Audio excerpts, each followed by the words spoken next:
Chapitre 25. Depuis 3 jours, Festus est arrivé dans la province. Il fait alors le voyage de Césarée à Jérusalem. Là, les chefs des prêtres et les notables juifs se présentent devant lui et ils portent plainte contre Paul. Ils insistent et demandent à Festus. Nous t'en prions, fais venir Paul à Jérusalem. En effet, certains Juifs veulent tendre un piège à Paul et le tuer sur la route. Mais Festus leur répond. Paul est encore en prison à Césarée, et moi-même je vais bientôt repartir. Vos chefs n'ont qu'à venir avec moi à Césarée. Si cet homme a fait quelque chose de mal, ils l'accuseront. Festus passe seulement 8 à 10 jours à Jérusalem, puis il retourne à Césarée. Le jour suivant, il siège au tribunal et commande de faire venir Paul. Celui-ci arrive. Les chefs juifs qui sont venus de Jérusalem l'entourent et l'accusent de nombreuses fautes graves. Mais ils ne peuvent rien prouver. Paul se défend en disant. Je n'ai rien fait de mal, ni contre la loi de mon peuple, ni contre le temple, ni contre l'empereur. Festus veut faire plaisir aux chefs qui sont là, et il demande à Paul. Est-ce que tu veux aller à Jérusalem? Là-bas, on te jugera devant moi pour cette affaire. Paul répond. Je suis devant le tribunal de l'empereur, et c'est là qu'on doit me juger. Je n'ai rien fait de mal contre le peuple juif, tu le sais très bien toi-même. Si je suis coupable, et si j'ai fait quelque chose qui mérite la mort, je ne refuse pas de mourir. Mais s'il n'y a rien de vrai dans ce qu'ils disent contre moi, alors personne n'a le droit de me livrer à eux. Je fais appel à l'empereur. Festus parle avec ses conseillers. Ensuite, il dit à Paul. Tu as fait appel à l'empereur. Tu iras donc devant l'empereur. Quelques jours plus tard, le roi Agrippa et Bérénice, sa sœur, arrivent à Césarée pour saluer Festus. Ils restent là plusieurs jours, et Festus explique l'affaire de Paul au roi. Il lui dit. Il y a ici un homme que Félix a laissé en prison. Quand je suis allé à Jérusalem, les chefs des prêtres et les anciens des Juifs sont venus porter plainte contre lui et ils m'ont demandé de le condamner. Je leur ai répondu, les Romains n'ont pas l'habitude de livrer quelqu'un de cette façon.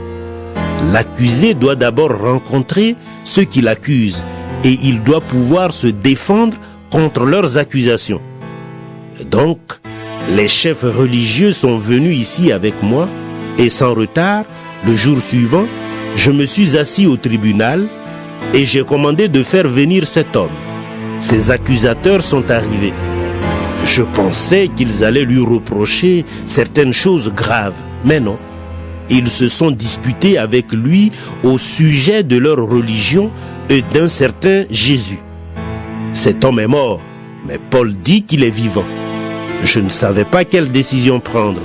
Alors j'ai demandé à Paul s'il voulait aller à Jérusalem. Là-bas, on le jugerait pour cette affaire. Mais il a fait appel. En effet, il veut que l'empereur le juge. J'ai donc commandé de le garder en prison pour le moment. Ensuite, je l'enverrai devant l'empereur. Agrippa dit à Festus. Moi aussi je voudrais bien entendre cet homme. Festus lui répond. Tu l'entendras demain.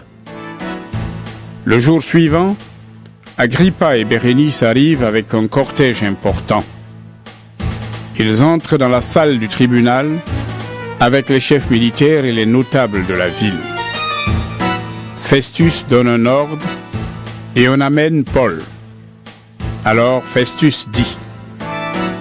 Roi Agrippa, et vous tous qui êtes là avec nous, regardez cet homme. Toute la foule des Juifs est venue me voir à son sujet à Jérusalem et ici en criant. Il n'a plus le droit de vivre. Moi, je trouve qu'il n'a rien fait pour mériter la mort. Mais il a fait appel à l'empereur. J'ai donc décidé d'envoyer cet homme auprès de lui. Je ne peux rien écrire de sûr à son sujet. C'est pourquoi je l'ai amené devant vous et surtout devant toi, roi Agrippa. Interroge-le et ensuite j'aurai quelque chose à écrire. En effet, envoyer un prisonnier sans expliquer pourquoi on l'accuse, à mon avis, cela n'a pas de sens. Gloire à l'Éternel, le Dieu puissant, le Créateur du ciel et de la terre, en Jésus-Christ son Fils unique, qui donne la vie éternelle à quiconque croit à sa mort et à sa résurrection pour la rémission des péchés.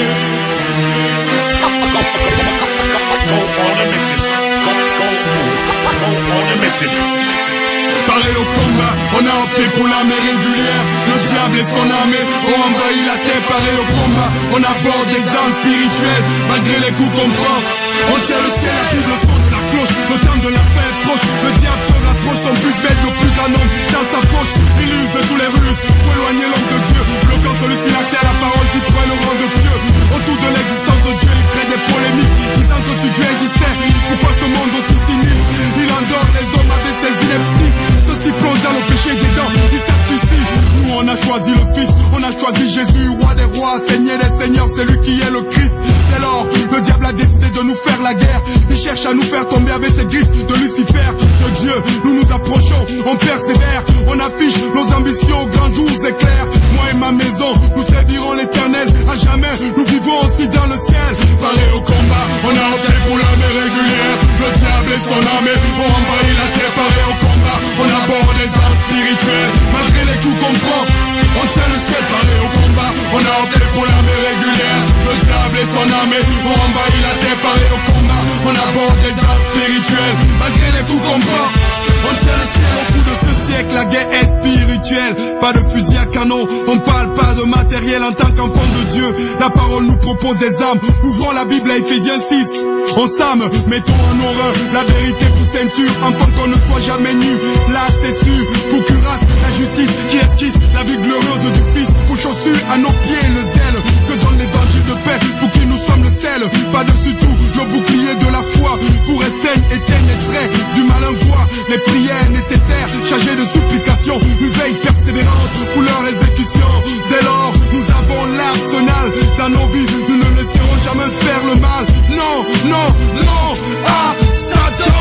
Pareil au combat, on a opté pour l'armée régulière. Le diable et son armée ont envahi la terre. Pareil au combat, on aborde des armes spirituelles. Malgré les coups qu'on prend, on tient le ciel. Pareil au combat, on a opté pour l'armée régulière. Le diable et son armée ont envahi la terre. Pareil au combat, on aborde des armes spirituelles. Malgré les coups qu'on prend, on tient le ciel, sur la tête fois tu sais t'es, nous sommes à mission. Les paramètres posés, on fonce l'imbécile. On se colle à Jésus, nous sommes comme ces pions. Tanas a crié à brailler notre foi comme des grillons. La rage de vaincre crée dans notre cœur la détermination.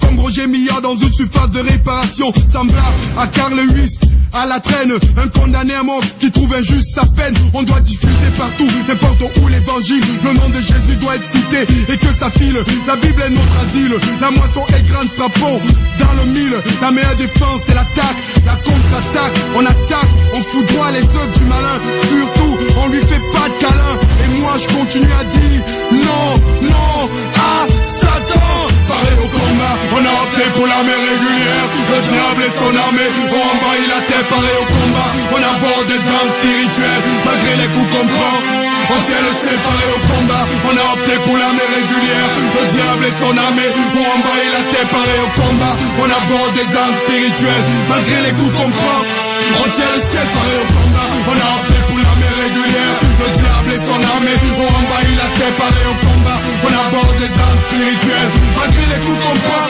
on tient le ciel. Malgré les coups qu'on prend, on tient le ciel. Malgré les coups qu'on prend, on tient le ciel. Malgré les coups qu'on prend, on tient le ciel. Malgré les coups qu'on prend, on tient le ciel. Pareil au combat, on a opté pour l'armée régulière. Le diable et son armée ont envahi la terre. Pareil au combat, on aborde des armes spirituelles. Malgré les coups qu'on prend, on tient le ciel. Pareil au combat, on a opté pour l'armée régulière. Le diable et son armée ont envahi la terre. sur la salle. Mr. Station qui sont sur la salle. Mr. Westdown qui take the mic again. On vient louer Jésus, merci copain. Praise the name of Jesus. Tout style, c'est Caribbean. Et nous faisons là, nous faisons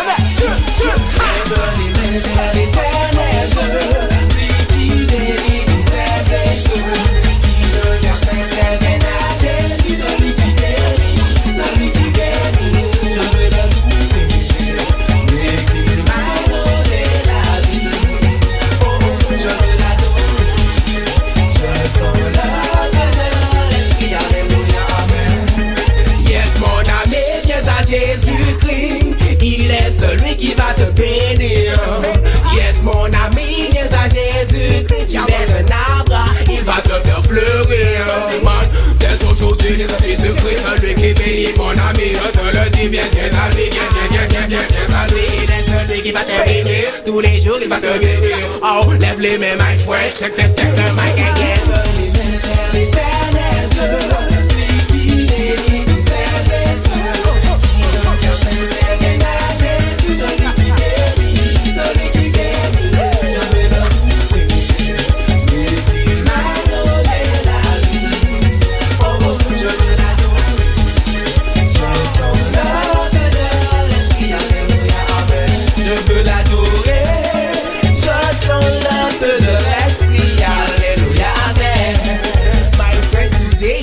Christ come to say that he loves you. Yes, my friend, that he loves you. So come today with him, because one day he can save you. Yes, he can save you. So put your hands up, put your hands up, put your hands up, put your hands up. You made it when you jump up, you made it jump up, you made it jump up. Are you ready? There is a fire in a me. I will let it burn, I will let it burn.